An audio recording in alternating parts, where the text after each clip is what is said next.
Bienvenue mes abonnés, bienvenue tout le monde. Pour tous ceux qui visionnent cette vidéo pour la première fois, vous êtes là, très bienvenue. Abonnez-vous surtout et faites partie de Life IQ.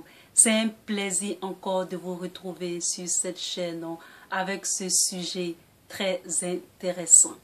Alors, dans cette vidéo, il est question de l'opération Épervier, initiative camerounaise, un bon exemple pour lutter contre la corruption au Cameroun. Ce qui devait être aussi étendu et pensé aussi sur le continent africain. Alors, le titre peut changer selon mon inspiration. Alors, il faut savoir que l'opération Épervier, c'est un concept qui consiste à arrêter de façon éminente toutes les autorités ministérielles et toutes les autorités à des postes stratégiques dans le gouvernement pour éradiquer la corruption accrue et inévitable de ceux-ci à ces postes-là. Il faut savoir que même le président Kabila aussi a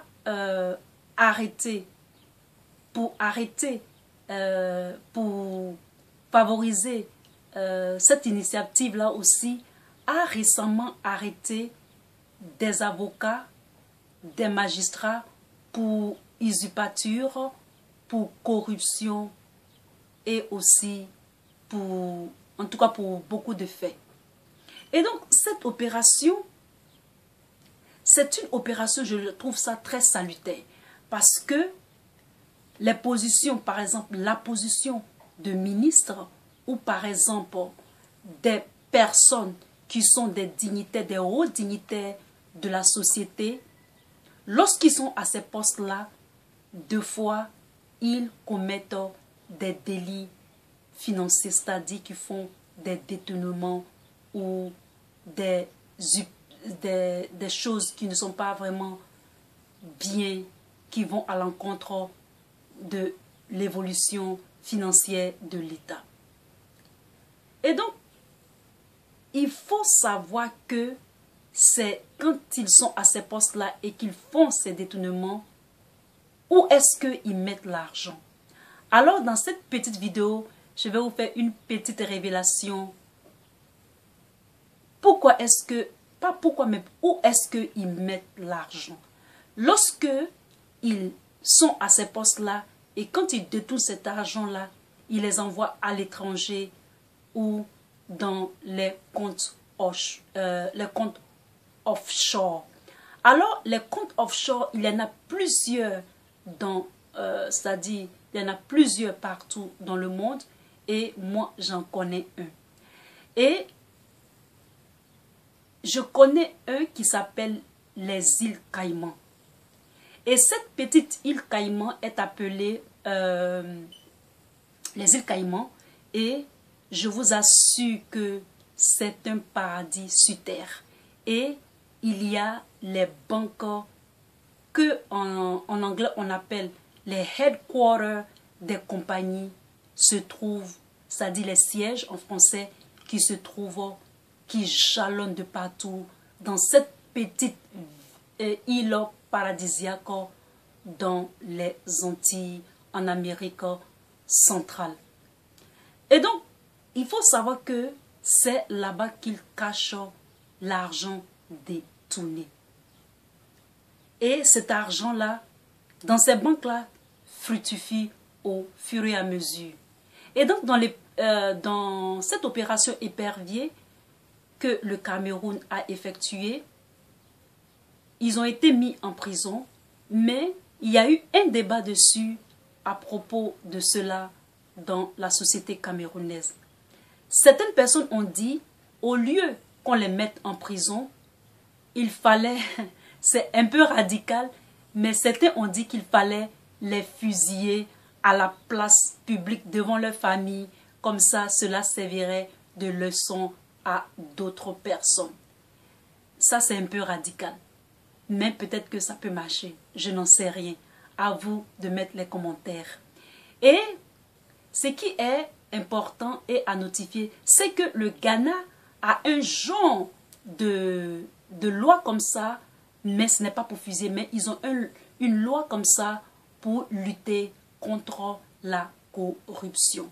Et c'est une méthode radicale et je pense que les méthodes radicales pour lutter vraiment, parce que c'est vraiment un problème dans nos sociétés africaines. Ce n'est pas seulement en Afrique, c'est partout, mais il faudrait des décisions vraiment radicaux pour y remédier. Et donc, les détournements des deniers publics ou de fonds sont pour certains comme un sport de luxe ou une religion. Voilà pourquoi certains ne veulent pas du tout quitter leur poste privilégié de haut dignitaire dans nos sociétés. Et donc, le peuple a besoin, par exemple, de la santé, c'est-à-dire de l'éducation, de la santé, des soins de santé, des besoins éducatifs et d'autres. Alors que ces fainéants, souvent, qui ont des salaires vraiment importants, des salaires vraiment qui sont bien, profitent néanmoins et quand même des deniers publics et des fonds financiers de l'État. Alors mes frères africains, dans cette vidéo, il faudrait que nous nous réveillons. Il faudrait que il y ait des commissions, il y ait des institutions fortes qui sont mises en place ou qui peuvent être mises en place pour lutter vraiment contre la corruption.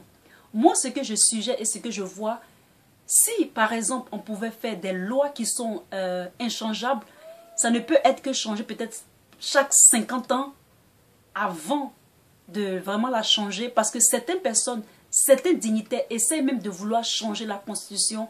Si on pouvait faire ça pour la corruption, peut-être que cela allait aussi aider. Et une autre suggestion à quoi je pensais est que si on pouvait, c'est-à-dire on pouvait faire, c'est-à-dire si on pouvait déclarer la fortune avant, pendant et après le mandat de ce dignitaire-là, cela peut-être pourrait arranger les choses pour le sujet de la corruption. Si vous avez aimé cette petite vidéo, mettez un thumb up pour votre Lisa. Mettez autant de commentaires que vous voulez et donnez aussi des suggestions. Je vous en remercie et à très bientôt. Bye. Peace.